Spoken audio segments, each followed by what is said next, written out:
The Orbital Guards, Episode 1, Part 3 of 3. For reference, let's say that your trajectory has been set for Hawaii. As you hurl towards the Earth, the kingdom becomes visible very quickly.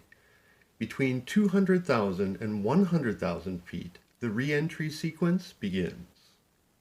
The occupant squeezes the green ball in his or her hand until it bursts. This creates a chemical reaction inside the sphere. The liquid takes on a slightly green hue and it starts to thicken. It feels like being in jello. As this is happening, the diameter of the sphere interior begins contracting. You don't really notice this as you're seated in a ball looking forward with your arms crossed.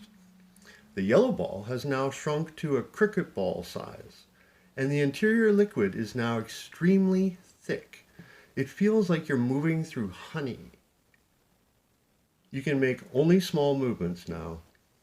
By this stage, the exterior of the sphere has somewhat melted away, allowing you to see your environment. The yellow ball is now golf ball size.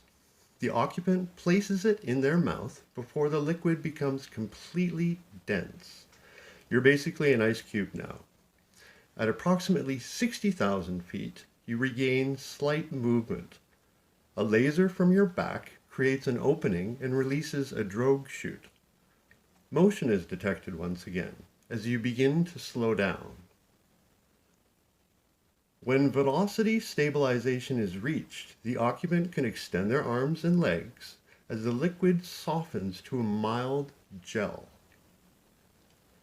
With the occupant now free in space, the main parachute is deployed at will. The yellow sphere is bitten into for hydration as required. The remnants are edible safe. Imagine having your very own dedicated Red Bull with no waste or even more kick. Most folks like the Black Sun flavor.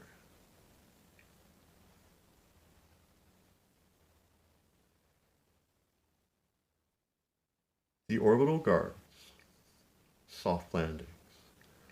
For these evolutions, the occupant wears a long-sleeved black wetsuit that's cut off just below the knees.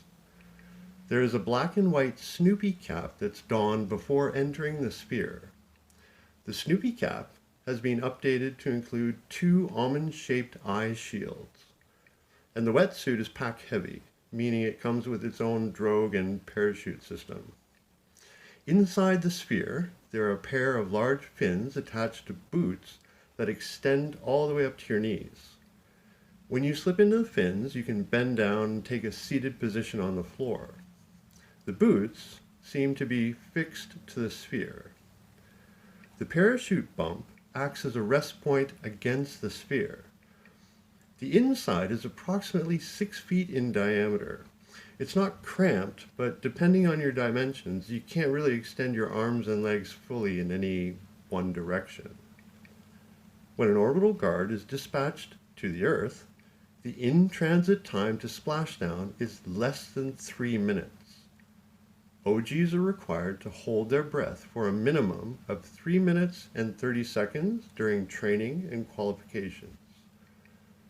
Although most people push well beyond this standard, 3 minutes has been deemed well within safe operational capability.